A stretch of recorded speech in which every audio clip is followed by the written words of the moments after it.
जय श्रीमन्नारायण। 2082 सालको हरिबोधिनी एकादशी कार्तिकको 15 गते परेको छ।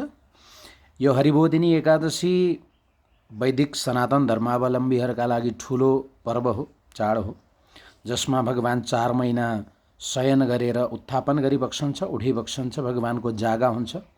त्यसकारणले हरिबोधिनी एकादशी, देवोत्थापिनी एकादशी आदिहरू भनेर भनिन्छ। हाम्रो नेपाली समाजमा ठुली एकादशी भनेर भन्ने पनि चलन छ।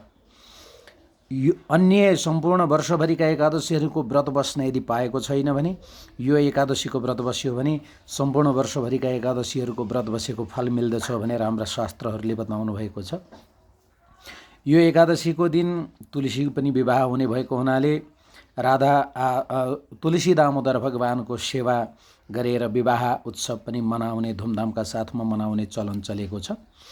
यो एकादशीका दिन बिहान प्रातः कालमा उठेर स्नान आदि कर्महरू गरेर आफ्ना नित्य कर्महरूलाई गरेर भगवानका अगाडि गएर भगवानसँग हात जोडेर बिन्ती गर्दै उत्तिष्ठोत्तिष्ठ गोविन्द, उत्तिष्ठ गरुडध्वज, उत्तिष्ठ कमलाकान्त, त्रैलोक्यम मङ्गलम कुरु भनेर भगवानसँग बिन्ती गर्दै उठिदिनका लागि, सम्पूर्ण जगतको कल्याण गरिदिनका लागि बिन्ती गर्दै भगवानको उत्थापन गराउँदै भगवानको सेवा पूजा, शालिग्राम भगवानको सेवा पूजा आदिहरू गरेर शालिग्राम भगवानको स्नान गराएको तीर्थ जल पान आदिहरू गरेर यो एकादशीलाई मनाउनु पर्दछ। भगवानको सेवा आराधना गर्दै कतिपय भक्तहरूले एकादशीका दिन के गर्ने, के नगर्ने, के खाने, के नखाने आदिहरू भनेर प्रश्न गर्नुभएको हुन्छ।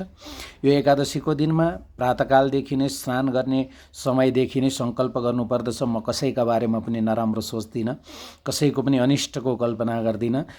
रिस, राग, द्वेष, ईर्ष्या, काम, क्रोध, लोभ, मोह, मात्सर्य आदिहरूबाट रहित हुँदै केवल भगवानको सम्झना गर्दै, भगवानको स्मरण गर्दै, भगवानका नाम सङ्कीर्तन गर्दै, भगवानको कथा कीर्तनहरूलाई श्रवण गर्दै, एकादशी महात्म्यलाई श्रवण गर्दै यो आजको दिनलाई व्यतीत गर्नुपर्दछ।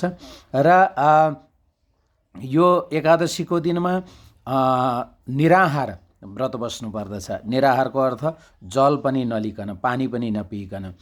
अब पानी पनि नपिइकन हामीले व्रत बस्न सक्दैनौँ भने हामीहरूले दुधाहार गर्न सक्दछौँ, दूध लिन सक्दछौँ, लस्सी आदिहरू, दही आदिहरू लिन सक्दछौँ।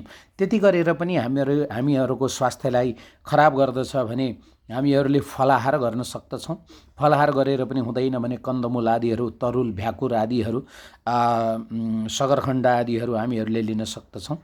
र त्यो पनि गरेर हाम्रो स्वास्थ्यलाई असर गर्दछ। डक्टरले हामीहरूलाई चाहिँ भोको नबस्नु भनेर भनेको छ भने हामीहरूले हाम्रो समाजमा चलेका फलाहारका रूपमा चलेका अन्न आदिहरू जस्तो प्रकारले जौ आदिहरू हामीहरूले ग्रहण गर्न सक्दछौँ।